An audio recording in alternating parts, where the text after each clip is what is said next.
오늘은 2020년도 추수감사 주일입니다. 우리가 늘 감사를 하지만 오늘은 특별히 2020년도 이 한 해 동안 하나님께서 여러분 각자의 개인의 삶 속에 또는 가정에 또 교회에 또 나라와 민족 가운데 주신 은혜와 복을 생각하면서 감사로 예배드리는 날입니다. 성경에 하나님께서는 1년이란 시간 안에 절기란 것을 주셔가지고 그때마다 하나님을 기억하라 하고 명령을 주셨습니다. 그래서 이 1년에는 3개의 큰 절기가 있다고 말씀하셨어요. 그래서 절기마다 감사하고 기쁨을 나누는 날이 되게 해라. 이건 명령이죠. 그래서 이 성경에 보시면 율법에 3대 절기, 이건 여러분 이제 잘 기억을 하셔야 되겠죠. 유월절, 맥추절, 그 다음에 초막절, 수장절기라고 그래도 하죠. 이 3대 절기를 주셨는데 유월절은 구원을 상징하는 것이고 맥추절은 첫 열매, 또 수장절, 초막절은 마지막 추수를 하는 한 해를 감사하는 그런 절기로 지키게 하셨습니다. 그래서 이 3대 절기는 모든 가장들, 이 기업의 책임자들이 하나님께 다 나오라고 돼 있어요. 그래서 하나님 주신 것을 가지고 힘써 하나님께 영광을 돌리고 힘 있는 대로 나누는 삶을 살아라. 그래서 이 지금 우리가 드리는 이 추수감사주일은 초막절, 세 번째 절기에 가장 가까운 절기죠. 그래서 이 초막절을 성경에서는 다른 말로 수장절이란 말을 쓰게 돼요. 수장절이란 말은 추수한 것을 드린다, 창고에 드린다라는 의미예요. 그래서 한 해 동안 주신 것을 창고에 드리는 절기, 바로 수장절입니다. 그래서 이 추수감사절을 우리가 지키면서 수장절을 우리가 기억해야 되는 것이죠. 왜 하나님께서 1년이라는 시간 안에 이런 절기를 주셨고 왜 하나님께 감사하는 예배를 드리라 하는가? 우리 인간을 너무 잘 아시기 때문이에요. 우리 사람들은 인생을 이렇게 살다 보면요, 자기 욕심에 자꾸 갇혀버리는 거예요. 그리고 내 어떤 목표를 향해서 바쁘게 달려가다 보면, 그리고 내 앞에 있는 문제를 막 해결하고 정신없이 살아가다 보면 내 생명을 주신 하나님, 또는 내가 살아갈 때 힘과 능력을 주시는 그 하나님 자체를 그냥 잊어버릴 때가 더 많다는 거예요. 그래서 하나님께서 이런 절기를 통해서 내 생명의 근원 되시는 하나님을 우리가 기억해야 된다. 그리고 살아갈 힘과 능력을 베푸시는 분이, 내 기업 안에 은혜와 복을 주시는 분이 하나님이라는 것을 기억하라는 것입니다. 그래서 하나님에 대한 믿음을 확인하는 것이 절기라는 하나의 지키는 우리 명령이 된 것이죠. 오늘 우리가 2020년도 한 해 동안 우리에게 주시는 하나님 은혜를 한번 돌이키는 날입니다. 돌아보는 날이고 기억하면서 감사 예배를 드리는 날입니다. 그래서 여러분 예배를 드리시면서 한 해를 한번 돌아볼 수 있기를 바랍니다. 올 한 해는 사실 이제 코로나라는 질병 때문에 모든 것이 다 그냥 덮여버렸죠. 코로나 질병 때문에 삶이 멈춰지게 되어지고 경제적으로 여러 가지 이제 형편이 어려워지는 바람에 많은 근심과 걱정을 하면서 지나왔죠. 지금도 멈춰진 게 아니죠. 지금도 계속해서 이것이 확산되어지고 있는 추세입니다. 그나마 우리나라는 조금 이제 주춤했는데 어제 통계로 127명 정도가 하루에 확진자가 이렇게 나왔다 그래요. 근데 세계적으로는 이게 좀 더 심각합니다. 세계적으로 이제 제일 확산력이 빠른 게 지금 프랑스 같은 경우는 지금도 3만 명이 넘어요. 하루에 3만 명이 넘습니다. 영국도 지금 2만 2천 명이 넘고요. 인도에는 4만 8천 명. 하루에 4만 8천 명. 워낙 인구가 많으니까 그런 것 같아요. 지금 미국에는 10만 명, 그러니까 98만 명이, 9만 8천 명이니까 10만 명 정도가 하루에 확산되는 숫자입니다. 남미도 마찬가지, 브라질 같은 경우도 2만 명. 세계적으로는 이게 멈춰지지 않는 질병으로 지금 확산되어지고 있는 추세입니다. 그래서 이런 상황 속에서도 여러분 감사로 예배 드릴 수 있다는 것은 은혜라고 생각합니다. 그래도 그나마 우리가 이렇게 많은 사람들이 질병 가운데 고통당하는 가운데 있지만 이만큼이라도 하나님께 나와서 예배 드릴 수 있는 것, 또 말씀을 나누면서 얼굴을 서로 보면서 함께 예배 드릴 수 있다는 것은 감사해야 될 일이죠. 그래서 코로나 때문에 많은 어려움이 있었지만 우리가 얻은 것도 사실 많습니다. 돌이켜보면 교회가 정신을 차리게 된 거죠. 우리 정부에서나 사람들이 이제 교회를 자꾸 비난하면서 모이니까 많은 사람들이 가까이서 찬송도 하고 서로 섬기면서 음식을 나눠 먹는 이런 모습들이 있었기 때문에 이것 때문에 확산되었다고 비난을 자꾸 하니까 우리를 돌아보게 되는 거예요. 우리가 혹시나 우리가 본을 보이지 못한 건 아닌가? 우리가 잘했더라면 이렇게 비난하진 않았을 텐데 하는 반성을 하게 되는 거예요. 그래서 우리가 더 본을 보이자, 더 좋은 모습으로 섬기자 하는 반성의 기회가 되었습니다. 그리고 우리가 예배에 대한 것을 한번 돌아보게 되죠. 늘 모여서 건물에 갇힌 예배를 드린 게 아닌가. 그래서 흩어지면서 교회에 나오지 못하니까 이제는 온라인으로 예배 드리는 것이 일상화돼 버렸어요. 저도 이번 기회에 말씀을 우리 교회 성도들만 듣는 게 참 저도 아쉽기도 하고 많은 사람이 들었으면 좋겠다는 생각을 했었는데 이번 기회에 급하니까 녹음을 하고 녹화를 하고 영상으로 또 연결을 하고 그래서 지금 유튜브로도 방송이 나가 있고 지금 또 실시간으로 나가는 것은 이런 어려움이 생기니까 이런 또 열심히 생기는 것 같아요. 그래서 건물에 갇힌 교회가 아닌 가정에서 직장에서 예배 드릴 수 있는 교회, 그게 원래 교회의 모습입니다. 그것을 다시 한번 배우게 된 게 아닌가. 앞으로 이제 AI 시대가 되어지면 이런 일들이 더 확산되어질 텐데 그래서 교회가 이걸 훈련하려고 그렇게 하신 것 아닌가 또 생각을 하게 됩니다. 그래서 이런 코로나 때문에 영상에 대한 온라인을 예배를 통해 확산되어지는 일상화되어지는 것은 저희들에게 참 은혜가 되었다. 이것도 하나님의 방법이 아닐까라는 생각을 하게 됩니다. 우리 경제적으로 좀 어렵지만 가족들이 함께 모이는 것은 굉장히 큰 은혜입니다. 억지로라도 가족들이 모여서 못 흩어지니까 그동안 이 아버지와 자녀의 관계 속에서도 같이 늘 지내는 시간이 더 많아졌다는 것은 여러분 하나님 기회입니다. 저희 어릴 때는 늘 부모님과 함께 부닥치면서 뭐 많이 혼나기도 하고 많이 맞기도 하고 했지만 그게 나중에 그게 은혜예요. 추억이고 그게 사랑이었다는 것을 알게 된 거예요. 그래서 바쁘게 다니면서 아침에 얼굴 보고 잘 때 얼굴 보는 그것보다 같이 모여서 부대끼면서 이제 부족한 것도 깨닫게 되어지고 서로를 위로해주고 격려해주는 좋은 기회가 되지 않았는가. 이게 원래 가정의 모습이 아니겠는가. 코로나 때문에 억지로 같이 있게 되는 바람에 가족의 중요함을 또 다시 한번 깨닫게 된 한 해였다고 생각합니다. 또 이 개인의 방역을 지금 철저하게 하는 바람에 지금도 마스크를 다 쓰고 있잖아요. 그래서 마스크 쓰고 손발 씻고 막 이렇게 만나지 않고 비대면으로 하게 되니까 다른 병이 또 안 걸린 거예요. 코로나 막으려고 그러다가 감기도 안 걸리고 독감도 안 걸리고 다른 전염성 질병이 안 걸리니까 병원이 지금 굶어 죽게 생겼답니다. 다른 병이 안 걸린대요. 이것도 하나의 은혜죠. 원래는 이렇게 살았어야 되는데 너무 우리가 자유롭게 살다 보니까 이런 다른 병에 걸리지 않은 것도 은혜고요. 잃어버린 것도 많지만 되찾은 것도 있고 회복되어진 것도 많이 있다는 것이죠. 그래서 우리가 이 추수감사주의를 지나면서 우리가 큰 감사 제목을 찾기보다 늘 변함없이 우리의 삶에 복을 주시고 또 지켜주시고 또 일상 가운데 주시는 은혜를 다시 한번 회복할 수 있는 감사의 마음을 회복할 수 있는 그런 은혜가 있기를 바랍니다. 그래서 여러분이 이 추수감사주의를 지나면서 우리가 얼마나 하나님의 은혜 가운데 있었는가를 다시 한번 이제 기억할 수 있는 그런 추수감사주일이 되었으면 좋겠습니다. 저는 이제 말씀을 읽다가 지금 욥기서 같은 말씀을 이제 읽을 때 큰 불행을 다친 욥이 그 하나님에 대한 얘기를 막 하거든요. 하나님이 어떤 분인지를 계속 얘기하는 거예요. 평소에는 복을 받아도 몰랐어요. 근데 건강을 잃어버리고 재산을 잃어버리고 고통당하다 보니까 하나님이 이런 분이었는데 하는 얘기를 막 하기 시작하는 거예요. 일상의 하나님의 은혜가 더 컸다는 거예요, 사실은.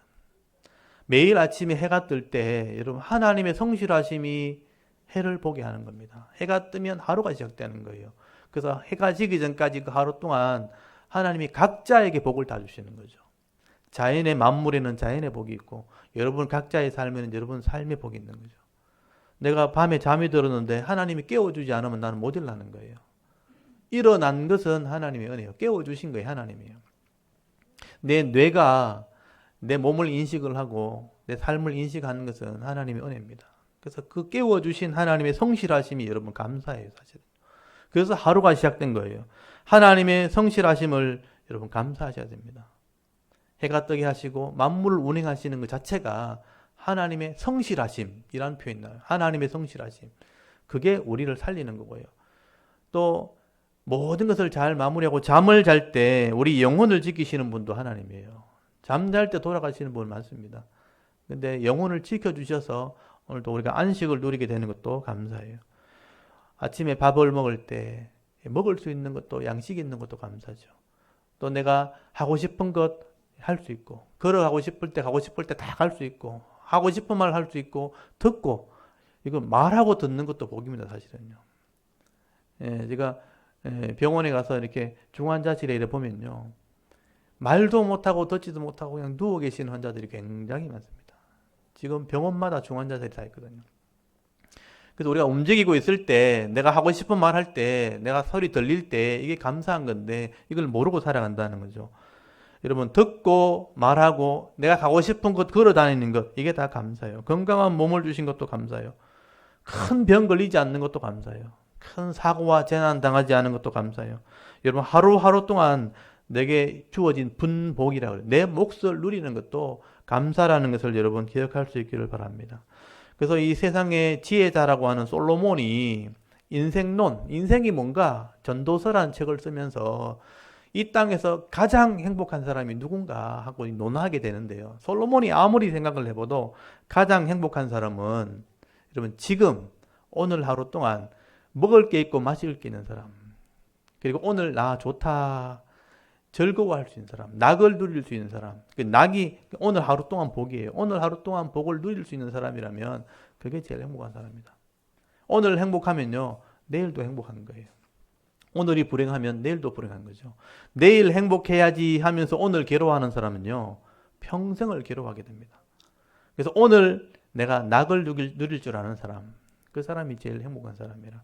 그래서 제가 말씀을 한 군데 찾아보겠습니다. 전도서 3장을 한번 펴보십시오. 한번 인생의 어려움을 만날 때 전도서를 한번 차근차근 읽어보십시오. 사람이 무엇을 위해 살아가는가? 가지지 못할 것을 위해서 쫓아다니면서 못 가지면서 인생을 마감하는 게 행복한 건가? 내게 주신 것 누리는 게 행복한 건가? 솔로몬이 다 가져본 사람으로서 이야기하는 것입니다. 전도서 3장 12절 13절 한번 보십시오. 전도서 3장 12절 13절. 예전에 우리 이제 전도서 이 3장은 암송했던 말씀이에요. 기억하실지 모르겠습니다. 여러분 전도서 3장 12절 13절 한번 읽어볼까요? 한번 읽어보겠습니다. 시작. 사람들이 사는 동안에 기뻐하며 선을 행하는 것보다 더 나은 것이 없는 줄 내가 알았고, 사람마다 먹고 마시는 것과 수고함으로 낙을 누리는 그것이 하나님의 선물인 줄도 또한 알았도다. 아멘. 여기 보면 살아가는 동안 기뻐할 수 있는 것, 선을 행한 게 뭐냐면 좋은 일을 하면서 기뻐할 수 있는 것보다 더 좋은 게 없어요. 악을 행하면서 고통하는 것보다 선을 행하면서 기뻐하는 삶이 있다는 게 행복한 거예요. 먹고 마시면서 여기 수고함으로라는 것은 뭐냐, 내 할 일이 있다는 거예요. 내 할 일 하면서 낙을 누린다. 이 즐거울 낙자잖아요. 즐겁다 하면서 그것을 누리는 사람, 그것이 하나님의 선물을 받은 사람, 행복한 사람이란 뜻입니다. 여러분 전도서 5장 한 장 넘어가서 5장 한번 보십시오. 5장 18절 19절 한번 읽어볼까요? 5장 18절에서 20절까지를 같이 한번 읽어봅시다. 18절부터 있습니다. 시작. 사람이 하나님께서 그에게 주신 바 그 일평생에 먹고 마시며 해 아래서 하는 모든 수고 중에서 낙을 보는 것이 선하고 아름다움을 내가 보았나니 그것이 그의 몫이로다. 또한 어떤 사람에게든지 하나님이 재물과 부요를 그에게 주사 능히 누리게 하시며 제 몫을 받아 수고함으로 즐거워하게 하신 것은 하나님의 선물이라. 그는 자기의 생명의 날을 깊이 생각하지 아니하리니 이는 하나님이 그의 마음에 기뻐하는 것으로 응답하심이니라. 아멘. 여러분 한번 읽으면 이게 확 안 와닿아요. 해석이 잘 안 돼가지고 이렇게 말이 어렵기 때문에. 근데 저는 이게 해석을 하고 이렇게 보기 때문에 확 와닿습니다.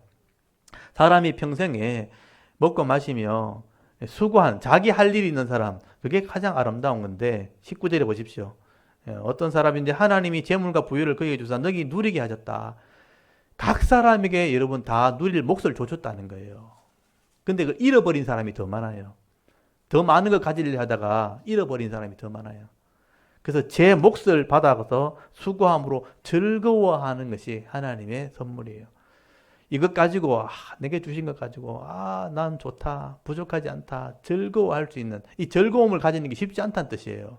그게 왜 주어지는가? 20절에 보면 내 생명의 날을 얼마든지 계산할 필요 없다는 거예요. 왜냐하면 하나님이 그런 사람에게는 기쁨을 주시기 때문에. 그래서 20절 끝에 보시면 그 마음이란 표현 중에 그 마음에 기뻐하는 것으로 하나님이 응답했기 때문이다.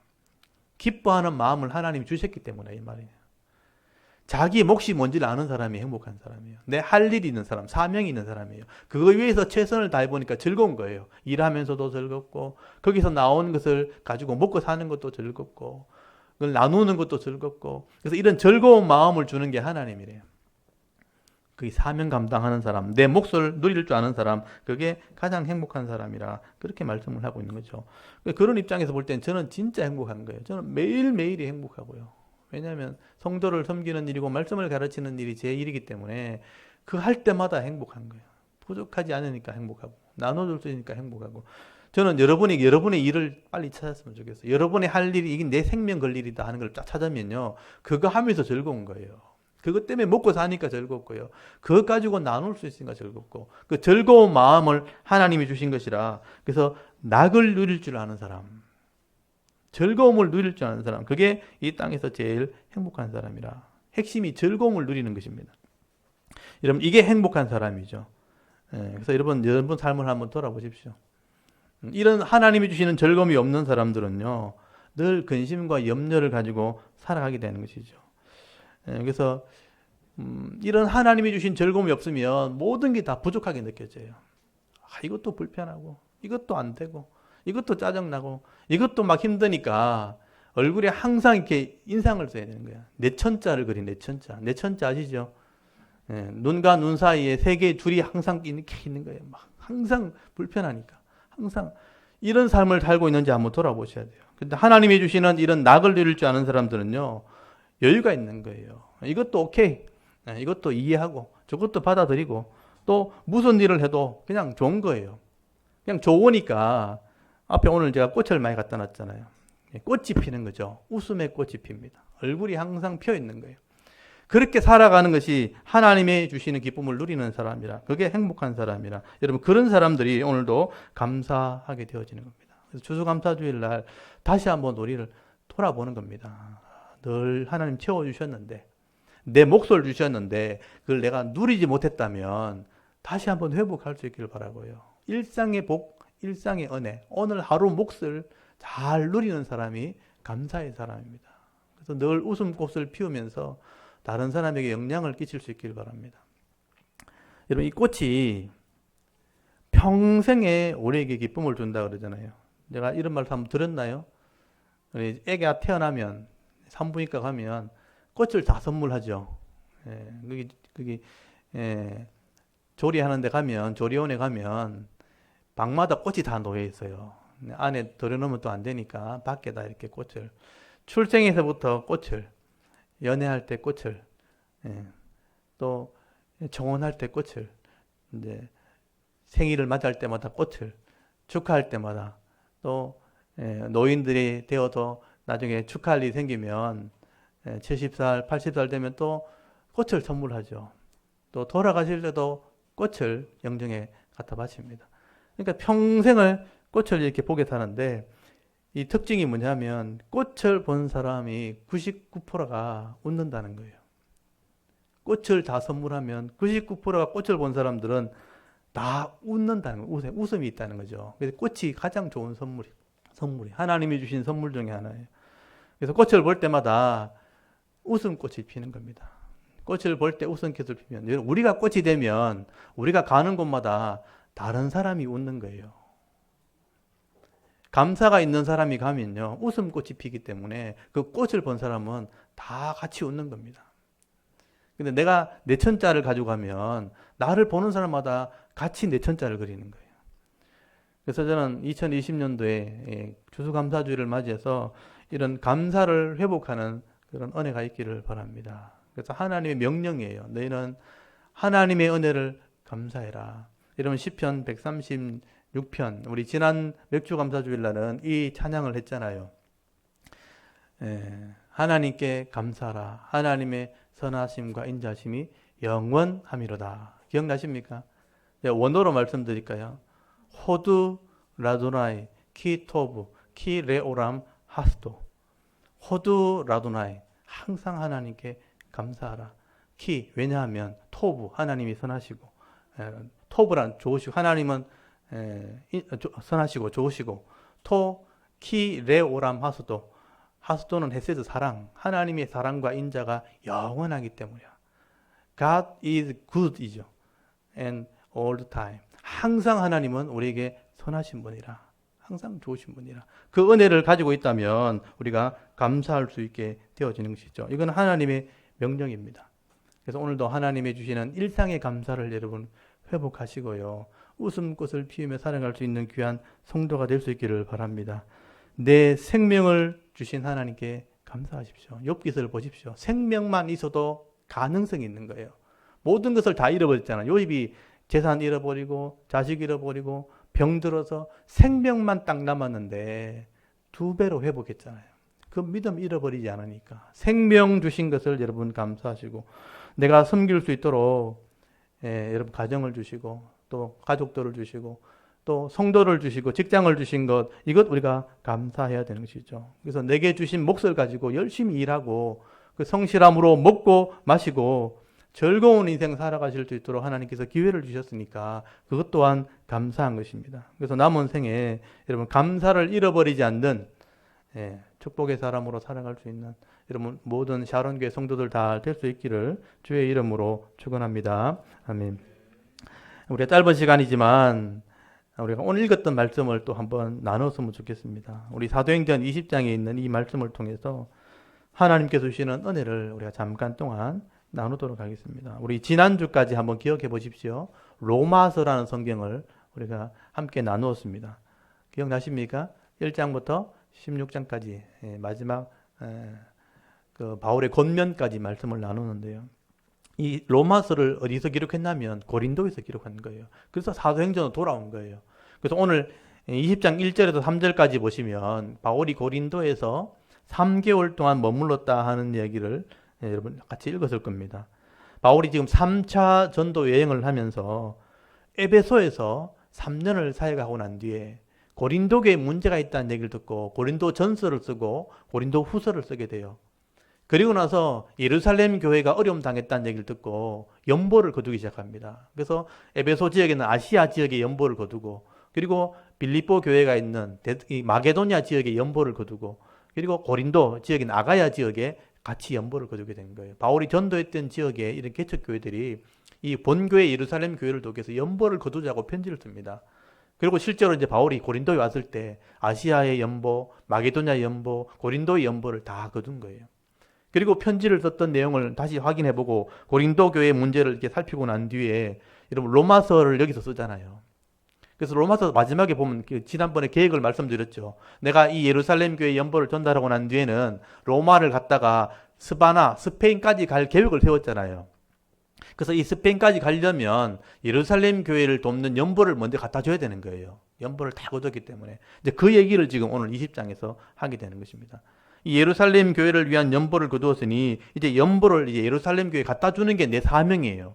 왜냐하면 교회 모든 교회 작은 교회들이 이 예루살렘 교회를 헌금을 했고 연보를 했기 때문에 이걸 제대로 전달하는 것이 하나님의 뜻이기도 하고 바울의 사명이 된 것이죠. 그래서 바울은 거기 4절에 보시면 이제 고린도에서 떠나려면 이 겐그리아라는 항구로 나와야 돼요. 겐그리아 항구에 나와서 배를 타려고 부두에 딱 가니까 거기서 이제 유대인들을 만나게 된 겁니다. 그래서 여러분 3절 한번 보십시오. 거기서 석 달 동안 이 고린도에 석 달 있다가 배 타고 수리아가 어디냐면 그 시리아, 그러니까 팔레스틴 지역이죠. 예루살렘 있는 곳으로 가려고 했다는 거예요. 수리아로 가고자 할 때 유대인들이 자기를 해하려고 공모함으로 마게도냐를 거쳐 돌아가기로 작정하니 계획을 바꿨다는 거예요. 여러분 이 정통파 유대인들은요 바울을 이단으로 생각을 합니다. 그들이 인정하지 않는 예수를 메시아라고 말했기 때문에 또 예수를 믿어야 하나님의 자녀가 된다고 그렇게 가르쳤기 때문에 유대인들의 입장에서는 아직 메시아가 오지 않았다고 그 당시 믿었거든요. 근데 예수가 하나님과 같다, 메시아다 이렇게 주장하니까 유대인들 입장에서는 이단인 거예요. 그래서 바울을 굉장히 핍박을 했고 심지어 죽이려고 했다는 거예요. 그래서 바울이 이런 유대인과 함께 오랫동안 배를 타고 여행을 한다는 것은 굉장히 불편한 일이죠. 위험한 일이기도 하고. 더군다나 지금 예루살렘 교회를 위한 거액의 연보예요. 아시아 지역, 마게도냐, 아가야 지역 전체를 거둔 연보이기 때문에 그 당시에는 통장에 이렇게 계좌이체하는 게 아니잖아요. 그러니까 진짜 주머니에 이렇게 넣고 다니는 거죠. 근데 그런 연보가 있기 때문에 바울이 상하는 것은 괜찮지만 연보를 잃어버리는 것은 하나님 앞에 엄청난 불충성이 되기 때문에 이 연보 때문에 어쩔 수 없이 계획을 변경한 겁니다. 배를 타는 것보다는 육로로 행하는 게 낫겠다. 그래서 왔던 길을 돌아가는 겁니다. 그 계획을 바꾼 거예요. 근데 가는 길에 지나온 길을 다 들려면서 말씀을 가르치고 가겠다는 거예요. 그래서 제자들을 미리 보냅니다. 선발대를 보내가지고 사람을 모으라는 거예요. 사람을 모아서 지나가는데 이 북쪽으로 올라가면 제일 먼저 이제 베레아가 나오고 데살로니가 나오고 빌립보가 나오거든요. 세 군데를 지나서 네아폴리에서 배를 타면 이제 드로아까지 가게 되는데 지금 시간이 많지 않아요. 그래서 여기 6절에 보시면 무교절에 떠났다고 돼 있죠. 무교절이면 1월 15일이거든요. 그리고 거기 16절에 보시면 오순절 안에 도착한다는 것은 오순절은 이 6월절에서부터 50일째 되는 날이에요.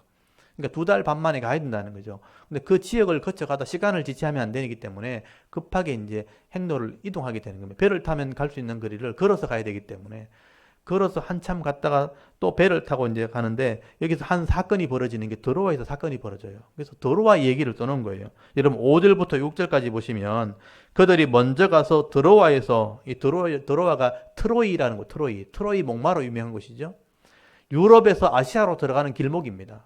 그 드로아에 우리를 기다리라 하고 사람을 보낸 거예요.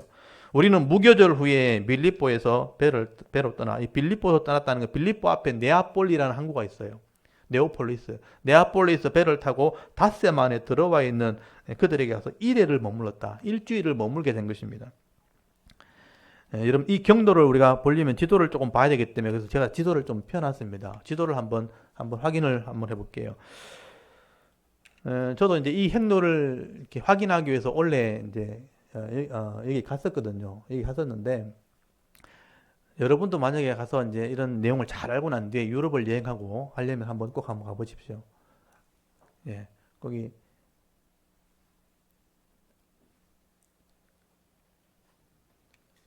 자 여기 안디옥에서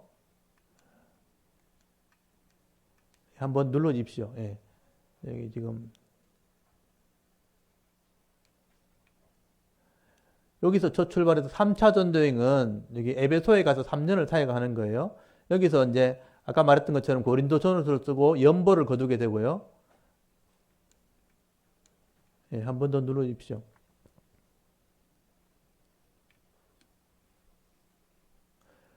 예, 그래서 이 마게도냐 가서 연보를 거두게 되고 다음에 고린도 저기 가서 연보를 거두게 됩니다. 예, 조금 뺐다 꽂아야 될 것 같아요. 지금 작동을 하는 거 보면. 예. 그래서 에베소에 3년 사역, 그다음에 연보를 거두고 이제 이 마게도냐 지역, 빌립보, 데살로니가, 베레아 여기 지역을 거쳐서 또 연보를 거두고 여기 고린도 지역 여기서 이제 3개월을 머물게 된 거예요. 여기서 이제 로마서를 쓰게 된 것입니다. 그래서 로마서를 다 읽어본 거예요. 그리고 연보를 여기서 다 거뒀기 때문에 여기서 배를 타면 바로 이 수리아 이쪽으로 오게 되는데 이쪽으로 바로 와야 되는데 이 행로가 이제 위험해지니까 다시 거꾸로 올라간 거예요. 그래서 거꾸로 다시 올라가서 이 지역을 다시 거쳐서 드로아 여기 온 거예요. 여기 빌립보, 네아폴리에서 배를 타고 여기까지 드로아에 와서 여기서 이제 일주일을 머물면서 말씀을 전하게 된 것입니다. 여러분 이 고린도 전도 후서를 쓸 때 디도를 엄한 편지를 써가지고 고린도에 보냈는데 안 와가지고 바울이 마중 나간 적이 있어요. 그때 근심하면서 드로아를 지나갔는데 마게도냐까지 갔는데 그때는 너무 마음에 근심이 있고 이 고린도 후서 엄한 편지 때문에 그때 디도가 그 편지를 가지고 갔는데 디도가 걱정이 돼가지고 근심하면서 그냥 지나와 버렸거든요. 그리고 나서 이 문제가 해결되고 난 뒤에 바울이 지금 돌아왔을 때 그때는 그냥 지나갔지만 이제는 마지막이 될 수 있기 때문에 예루살렘 가면 바울이 어떻게 될지 모르기 때문에 여기서 일주일을 시간을 보내면서 말씀을 전하는 일을 하게 돼요. 그래서 이때 바울이 이때까지 이제 정리했던 말씀을 전하게 된 거죠. 그러니까 고린도에서 썼던 로마서 전체를 강의했다고 보시면 돼요. 에베소의 사역과 로마서를 다 쓰고 왔기 때문에 이 복음에 대한 얘기를 저는 했다고 봅니다. 이 더로와에서 일주일 동안 다시 못 만날 수 있으니까 이 복음에 대한 얘기를 다시 한 거예요. 일주일 동안 이것을 가르쳤다는 거예요. 그래서 죄인이 구원받는 방법, 또 어떤 교회를 섬겨야 될 것, 성숙한 그리스도인에 대해서 이 로마서를 다 아마 거기서 강의를 했던 것 같아요. 그리고 다음 날 떠나게 되었을 때, 마지막 날이 되었을 때 이제 시간이 없으니까 밤늦게까지 바울이 거기서 말씀을 전하게 되는데, 늦게 이렇게 와서 문턱에, 이렇게 창문턱에 앉아있던 한 청년이 졸다가 밖에 떨어지는 사건이 발생하게 되죠. 그래서 여기 9절에 보시면 여기 유두고라는 사람이 나와요. 아마 이 사람은 노동자였을 거예요. 막 일을 하기 때문에 늦게 아마 일을 마치고 왔는데 보니까 사람들이 꽉 차 있는 거죠. 앉을 데가 없어요.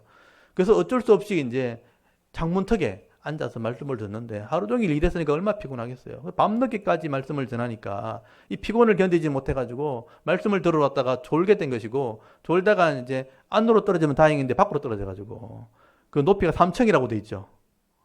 우리 교회가 지금 4층이거든요. 밑에 내려가서 떨어지면 아마 살 가능성이 거의 없을 겁니다. 그래서 떨어졌는데 사람이 내려가 보니까 이미 숨이 끊어지니라. 사람들이 그것 때문에 걱정을 하고 있는데, 바울이 뛰쳐내려가서 거기 10절에 보시면 그에게 아직 생명이 있다, 잠잠하라 하면서 그 아이를 살려내는 표적을 행하게 됩니다. 이 일 때문에 여러분 많은 사람들이 위로를 받게 되었다. 이것이 이제 오랫동안 기억에 남게 된 것이죠. 그래서 유도고란 이름의 뜻이 다행이다 이런 뜻이에요. 행운이다, 복이다 라는 뜻입니다. 여러분 이 큰 시험을 지금 만났는데, 말씀을 듣다 사람이 죽었으면 얼마나 큰 시험이겠어요. 교회가 큰 시험이 있었지만 도리어 이게 복이 되었다, 다행이다, 은혜가 되었다 라는 의미가 된 거죠. 그래서 아마 유두고 입장에서는 이게 평생의 간증이 될 겁니다. 교회에서 떨어졌는데 하나님이 생명을 살려주셨다. 그래서 여러분 성도들이 하나님 말씀을 들으려고 애를 쓸 때 이런 사고가 생기고 어려움이 생겨도요, 하나님이 은혜로 인도하신다, 복으로 인도하신다라는 의미가 될 수 있는 겁니다. 이런 말씀을 들으려고 또 하나님 말씀대로 순종하려고 애를 쓸 때 어려움이 생길 수 있죠. 그렇지만 하나님이 복으로 인도하신다, 유두고 복되게 하신다라는 의미입니다. 여러분 여호수아서 1장 8절에 보시면 이 율법의 말씀을 네 입에서 떠나지 말게 하고 이 말씀을 주야로 묵상하고 그 안에 기록된 대로 다 지켜 행해라. 입으로 읽고 내가 묵상해서 깨닫고 그것을 지켜 행하려고 하라. 그리하면 네 길이 평탄하게 될 것이고 네가 형통하리라. 여러분의 길이 평탄하게 되고요, 형통하게 될 것이라. 이게 여호수아에게 주셨던 약속이죠. 제가 이 말씀 붙들고 저도 목회를 하고 있습니다.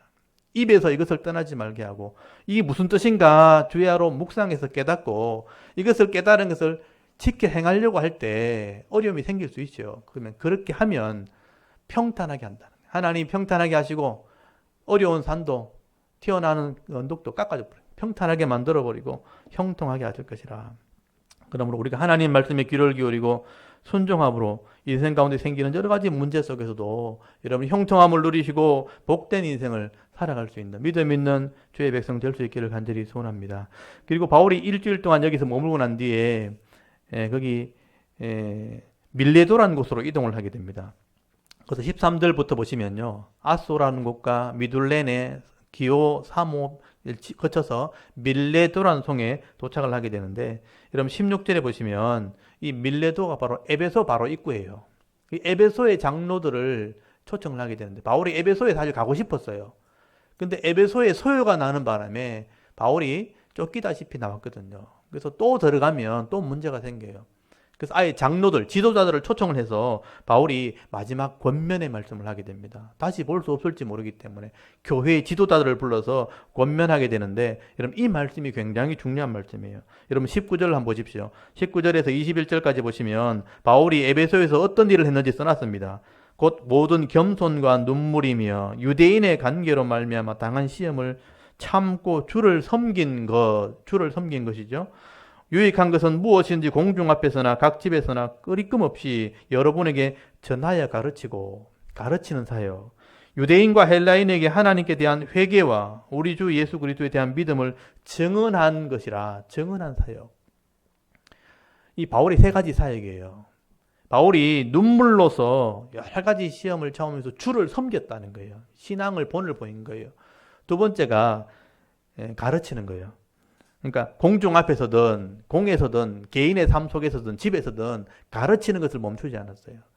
그리고 어려움과 핍박이 있을 때 이런 상대방들에게 증언하는 사역, 회개에 대한 것과 예수에 대한 믿음을 증언하는 사역을 바울이 에베소에서 3년 동안 했다. 여러분 3년을 가르쳤다면 그 당시에는 구약 성경을 가르쳤을 건데 제가 이제 66권의 성경을 가르쳐 보면 이 시간과 양을 제가 짐작할 수 있거든요. 3년 동안 바울이 가르쳤다는 것은 구약 전체를 가르친 거예요. 매일마다 3년이거든요. 그래서 모세오경 제일 중요한 것이죠. 그 다음에 역사서 안에 있는 선지서, 그 다음에 시가서, 이 모든 구약의 말씀들을 바울이 3년 동안 성실하게 말씀을 가르쳤다는 것입니다. 그래서 이 구약의 말씀을 통해 결국은 예수를 증언한 거예요. 이 하나님이 계획한 이 구원의 계획이 이루어진다면 예수가 메시아가 와서 구원을 이룬다는 겁니다. 그래서 이 메시아를 예수를 전하게 된 거예요. 그래서 예수를 증거하게 될 때 예수를 믿으면 하나님의 자녀가 된다는 것을 가르치게 된 것이죠. 그래서 사실 여기서 로마서가 나오게 된 거죠. 로마서 읽어보면 그게 확실하잖아요.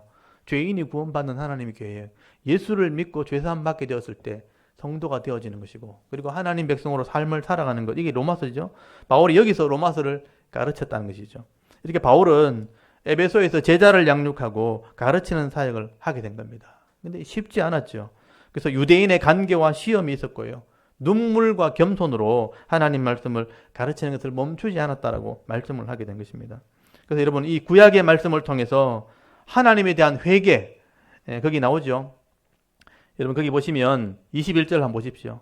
하나님에 대한 회개, 그리고 주 예수 그리스도에 대한 믿음, 예수에 대한 믿음을 가르치는 사역을 했다.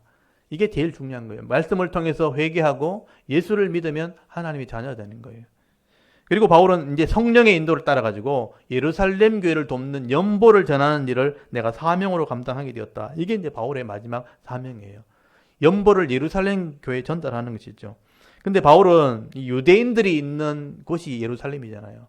근데 가면 분명히 어려움 당할 거 알고 있는 거예요. 성령께서 그런 걸 알게 하셨어요. 23절에 성령이 각성해서 내게 증언하여 결박과 환난이 나를 기다린다 이렇게 가르쳐줬다는 거죠. 그럼에도 불구하고 나는 간다는 것이죠. 그래서 바울이 여기서 유명한 말을 하게 됩니다. 20장 24절. 어려움 있는 거 알지만 사명이 더 중요하다. 이 사명 감당하기 위해서 내 생명이 지금 존재하는 거다. 그렇다면 이 생명을 사명 위해서 내놓겠다. 이게 신앙 고백입니다. 여러분에게 사명이 있다면요. 여러분 생명이 그걸 하는 게 사명이라면 그 생명을 내놓는 게 그게 여러분 진짜 가치 있는 일이죠. 그래서 24절 여러분 한번 읽어볼까요? 이게 바울의 신앙 고백이기도 하고 우리가 가야 될 방향이기도 합니다. 24절 한번 읽겠습니다. 시작. 내가 달려갈 길과 주 예수께 받은 사명 곧 하나님의 은혜의 복음을 증언하는 일을 마치려 하면은 나의 생명조차 조금도 귀한 것으로 여기지 아니하노라. 아멘. 내 사명이 이게 분명하다면 내 생명조차 귀한 것으로 여기지 않겠다. 이거 감당하는 것이 내 사명이다.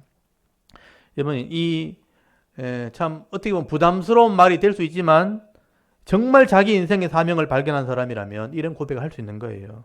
여러분 생명을 주신 분이 하나님이에요. 근데 생명의 사명이 먼저 알았다면 이 사명을 위해서 생명을 내놓는 게 맞는 것이죠. 어떻게 보면 이게 제일 행복한 거예요. 아까 보셨잖아요. 내 수고, 내 할 일이 뭔지 아는 사람은 그것 때문에 낙이 있다. 즐거움이 있는 거죠. 그거 누린 사람이 제일 행복한 거예요. 제가 볼 때 바울은 행복한 길을 간 겁니다. 자기 생명이 뭘 할지 알게 되었을 때 그 생명을 그 사명에 내어놓으면 그게 진짜 행복한 거거든요. 사실 남자는 자기 생명 바칠 사람이 있다는 게 행복한 건 사실. 자기 생명을 바쳐서 헌신할 게 있다면 그게 가장 행복한 인생. 반대로 얘기하면요. 여러분 자기 생명이 귀한데 이 생명을 아무 쓸데없는 데 같이 허비한다면 그것만큼 불행한 게 또 없는 거예요. 내 생명을 바칠 정말 귀한 일이 있다면 그 사람은 행복한 것이다. 오늘 저와 여러분들은 여러분의 사명을 좀 발견하기를 바랍니다. 내가 일평생 해야 될 일이 뭘까? 여러분의 사명을 여러분 발견하시고요. 그 사명을 위해서 생명을 헌신한다면 그게 가장 행복한 겁니다. 바울이 오늘 살았던 것처럼 이 사명 감당하면서 행복한 그리스도인으로 남은 생애를 살아가는 귀한 성도들이 될 수 있기를 간절히 소원합니다. 그리고 바울의 마지막 권면의 말씀이 나오는데요. 이 교회 장로들을 초청해 놓고 너희들이 해야 될 사명이 뭔지를 바울이 설명을 하게 됩니다. 28절부터 보시면 이 에베소 교회의 지도자들에 대한 사명을 얘기합니다. 여러분 28절 한번 보십시오. 여러분은 에베소 교회 장로들에게 하는 말이에요. 자기를 위하여 또한 온 양떼를 위하여 삼가라. 성령이 그들 가운데 여러분을 감독자로 삼고 하나님이 자기 피로 사신 교회를 보살피게 하셨느니라 라고 얘기해요. 여러분 장로들을 불러놓고 양떼를 위해서 최선을 다했다. 삼가란 말은 뭐냐면 집중해라. 최선을 다해라. 성령이 여러분을 감독자로 세웠다. 감독자가 오늘날 말하면 교회의 직분자래요. 가르치는 목사 또는 장로들을 말하는 거예요. 여러분을 교회의 직분자로 세웠으니 하나님이 자기 피로 교회를 샀다는 거예요. 하나님이 자기 피로 산 교회를 여러분에게 보살피게 하셨다라고 돼 있죠. 이 보살핀다는 말이 목자란 뜻이에요. 목자. 양을 치는 목자 있죠. 목자로 세웠다는 뜻이에요. 목자의 사명이 뭐냐면 양을 먹이는 거예요. 여러분은 양을 먹이는 사명이 있습니다 라고 가르쳐 준 겁니다. 그래서 이 교회를 섬기다 보면 그 당시도 마찬가지지만 대적자가 반드시 있다는 겁니다. 29절에 보시면 이 양을 괴롭게 하는 대적자들이 있다는 겁니다. 내가 떠난 후에 사나운 이리가 여러분에게 들어와서 그 양떼 성도들을 아끼지 아니하며 또한 여러분 중에서도 제자들을 끌어 자기를 따르게 하려고 어그러진 말을 하는 사람이 일어날 줄 내가 아노라. 여러분 진짜 교회는 이런 핍박을 받게 돼 있다는 거예요. 사나운 일인 이단을 말하는 거예요. 이단이 들어가지고 양떼를 아끼지 않고 자기 말을 어그러진 말 해가 끌고 간다는 거예요. 이런 이단이 내가 나가면 분명히 들어올 거다. 이런 이단에 대한 얘기를 하게 되죠. 여러분 지금 이 사탄이 살아있잖아요. 정말까지 사탄이 그대로 존재합니다. 사탄이 있는 한은 늘 교회를 이렇게 힘들게 할 거라는 것입니다. 그러면 교회에 들어오는 이 대적자들에게서 교회를 지키는 일을 직분자들이 해야 된다는 거예요. 그래서 바울이 직분자들이 이 교회를 지키려면 어떻게 되는가? 주님과 말씀 안에 서 있어야 한다. 이 마지막 권면입니다. 여러분 31절 한번 보십시오. 그러므로 여러분이 이 직분자들에게 하는 말이죠. 여러분이 일깨어 내가 3년이나 밤낮 쉬지 않고 눈물로 각 사람을 훈계하던 것을 기억해라. 로마서를 비롯해서 하나님 말씀이죠. 기억해라. 지금 내가 여러분을 이 직분자들을 주와 및 그 은혜의 말씀에 부탁했다는 거예요. 부탁하는 주와 말씀이에요. 주님과 말씀에 여러분을 부탁했으니 그 말씀이 여러분을 능히 든든히 세우사 거룩하게 하심을 입은 모든 자 가운데 기업이 있게 하시리라. 말씀이 여러분을 지켜줄 것이고 기업, 복이 있게 할 것이다. 여러분 주님과 말씀에 바울이 이 교회 성도들 직분자를 맡긴 거예요. 그렇다면 여러분이 해야 될 일이 뭐겠는가? 말씀으로 든든히 교회를 세우라는 거예요. 그러면 이 말씀이 여러분을 세워줄 뿐 아니라 기업이 있게 할 거예요. 기업이란 말은 자기 복을 말하는 거예요. 여기서 복이 나오게 될 것이라고 말씀을 하게 되는 것입니다. 여러분 그러므로 이 목사도 정신을 차려야 되고요. 직분자들, 교회의 직분자들이 정신을 차려야 됩니다. 그래서 하나님 말씀으로 이 교회를 섬길 때 이 교회가 든든히 세워지는데 말씀을 가르치지 않으면 세속화되기 시작하는 거예요. 세상을 닮아가게 되는 것입니다. 그래서 여러분 변하지 않는 이 하나님 말씀으로 성도를 세우고 또 섬기게 되어질 때 교회가 복을 받게 되어진다. 하나님의 기업이 있게 되어진다라고 말씀을 하고 있는 겁니다. 이게 바울의 마지막 권면입니다. 그러므로 오늘날 우리 교회의 직분자들 또 지도자들이요. 이 권면의 말씀에 좀 귀를 기울여야 됩니다. 그래서 여러분 거기 33절 한번 보시겠습니까? 33절에서 35절까지 보시면 이 직분자가 되었다고 대우를 받으려고 하지 말고 은검이나 의복에 탐을 내지 말고 내가 본을 보인 것처럼 주는 자가 되라. 주님께서 직접 말씀하시는 것처럼 주는 자가 복을 받게 된다. 주는 자가 복이 있게 된다. 이렇게 주님이 직접 말씀하셨다는 것을 기억하라라고 말씀을 합니다. 여러분 적어도 교회의 일꾼이 되었다면 직분자가 되었다면 교회의 덕을 보려고 하는 게 아니고 섬기는 자가 돼야 돼요. 나눠주는 자, 결국 주는 자가 받는 자보다 복이 있다 하는 말씀을 기억해야 된다. 여러분 나눠주고 섬길 때 더 많은 복을 받게 되어 있습니다. 왜냐하면 하나님이 그 일을 더 할 수 있도록 더 큰 은혜를 부어주시기 때문에 그렇습니다. 그래서 하나님은 섬기는 자들에게 나눠주는 자들에게 복을 줍니다. 그래서 섬기려고 할 때 더 큰 복이 있다는 것을 여러분 기억해라. 그래서 주님이 분명히 말씀하셨다는 거예요. 주는 자가 받는 자보다 더 복이 있다. 오늘 저와 여러분도 내게 주시는 이런 은혜와 복이 있다면 서로 나눠주고 섬기는 자의 삶을 살아갈 수 있는 믿음 있는 주의 권속들이 될 수 있기를 바랍니다. 그리고 바울이 마지막으로 거기 마지막 절 거기 36절에 보시면 해변에서 무릎을 꿇고 밀레도 해변에서 무릎을 꿇고 함께 기도하면서 작별하게 되었다. 다시 얼굴을 볼 수 없다고 생각하고 작별을 하게 됩니다. 여기서 이제 바울의 3년의 사역, 이 에베소 교회 3년의 사역이 끝나게 됩니다. 눈물을 흘리면서 제자를 양육했고요. 하나님 말씀을 가르쳤던 이 에베소 교회 이 장로들과 이제 헤어지면서 순교의 각오를 가지고 이제 예루살렘을 돕기 위해, 예루살렘 교회를 돕기 위해서 이제 출발을 하게 된 것이죠. 여기서 이제 배를 타게 되면 바울이 예루살렘으로 들어가게 되는 것입니다. 이 바울의 오늘 이렇게 헤어지는 장면, 마지막 이렇게 사명 감당하는 이런 모습들을 보면서 지도자들에게 했던 권면의 말씀들을 여러분 오늘 잘 기억할 수 있기를 바랍니다. 그래서 이 말씀을 마음에 잘 새기시고 여러분이 하나님의 나라를 섬기고 교회를 섬길 때 이런 에베소 교회 장도들처럼 말씀을 섬길 때 교회를 세우고 말씀 안에 있는 기업의 복을 받아들일 수 있는 그런 은혜가 있기를 바랍니다. 오늘 이렇게 추수감사주의를 지나면서 감사를 회복하시고요. 바울의 이 지도자에게 주시는 에베소 교회에 주시는 이 권면의 말씀을 마음에 잘 새겨져서 이 땅에 이제 살아가는 동안 여러분이 주신 사명 여러분 발견하시고요. 이 사명 감당하게 되어질 때에 내게 주시는 은혜와 복을 함께 나누고 또 성도를 섬기고 세상 사람들을 섬기는 삶을 살아가게 되어질 때에 하나님이 채워주시는 이런 은혜와 복을 누리면서 일평생 이 믿음을 잃어버리지 않는 정말 나누며 섬기는 자의 삶을 살아가는 우리 모든 샤론교회 성도들 다 될 수 있기를, 또 오늘 말씀을 듣는 모든 분들의 신앙이 될 수 있기를 주의 이름으로 축원합니다. 아멘. 우리 잠깐 기도드리겠습니다. 하나님.